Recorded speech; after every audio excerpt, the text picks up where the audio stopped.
que é que o senhor está estimando para a taxa Selic ao longo desse ano, hein?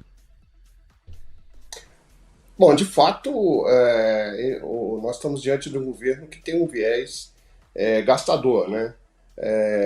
Gastador e também um viés de uso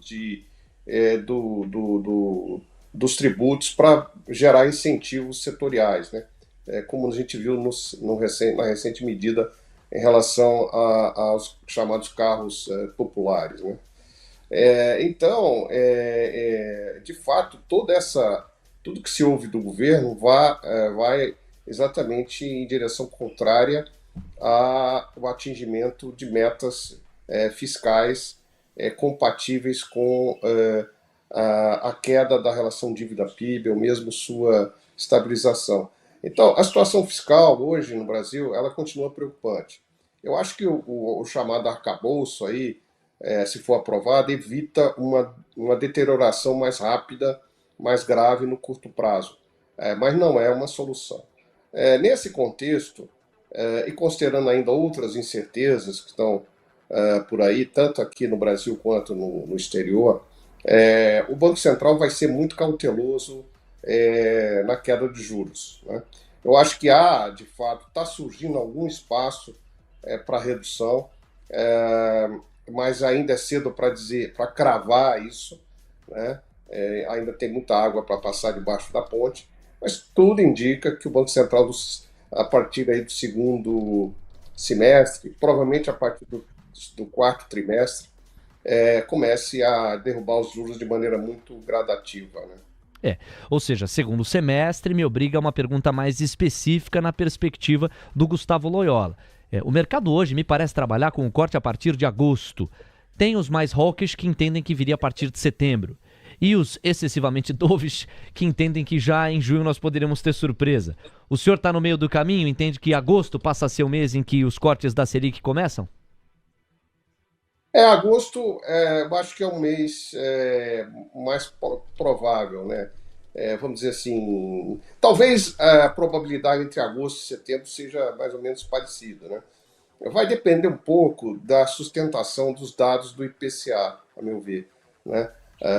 A gente teve, de fato, um número mais tranquilo na última divulgação, mas é uma divulgação só, então é muito cedo para ter aí uma consolidação de uma trajetória mais baixista da inflação. Então, eu acho que o Banco Central vai esperar esses dados, né, para decidir. Mas eu descarto a queda na próxima reunião do Copom, acho que não tem ainda espaço. E talvez agosto ou setembro, né? A gente está com um pouquinho mais de probabilidade em agosto do que em setembro, mas é muito parecido aí. Agora, Gustavo, usando a sua experiência, o senhor conhece muito os meandros do Banco Central, presidiu a autarquia durante um tempo. Os ataques que nós vimos e a queda de braços que aconteceu com a verborragia mais forte do núcleo duro do Partido dos Trabalhadores, em meio à atuação do Roberto Campos Neto e dos seus, tem algum impacto da porta para dentro no Banco Central? É uma visão de bastidor interessante que o senhor pode nos dar. Ou não, isso bate na porta e não entra, não consegue abrir a porta, fica completamente, do ponto de vista técnico, blindado o trabalho. Não, eu acho que tem um impacto, não no sentido de mudar a direção do Banco Central, aquilo vamos dizer assim, não a ponto de mudar a política, né? Mas tem um impacto porque cria um ambiente mais negativo para a atuação do banco, né? E, inclusive, isso é bastante interessante, dificulta até a queda dos juros. Por quê? Porque se o Banco Central, por exemplo, tecnicamente achar que vale a pena apostar na queda da inflação e ser um pouquinho mais dovish, né? Ele não pode fazer isso, porque isso vai passar a imagem de que ele está cedendo As pressões ao políticas. governo, quer dizer, cedendo a pressões políticas, né?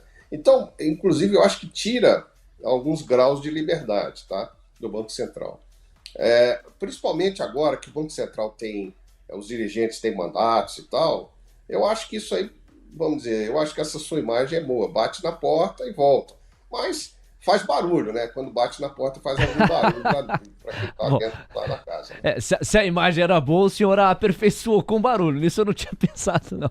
São 10 minutos para o meio-dia, a gente está na reta final. Participação do Gustavo Loyola, ex-presidente do Banco Central. E aí, gostou desse conteúdo? Olha, de segunda a sexta, das 8h30 ao meio-dia, e muito mais ao vivo e no YouTube do TC. Eu te espero no Expresso da Manhã. Até lá.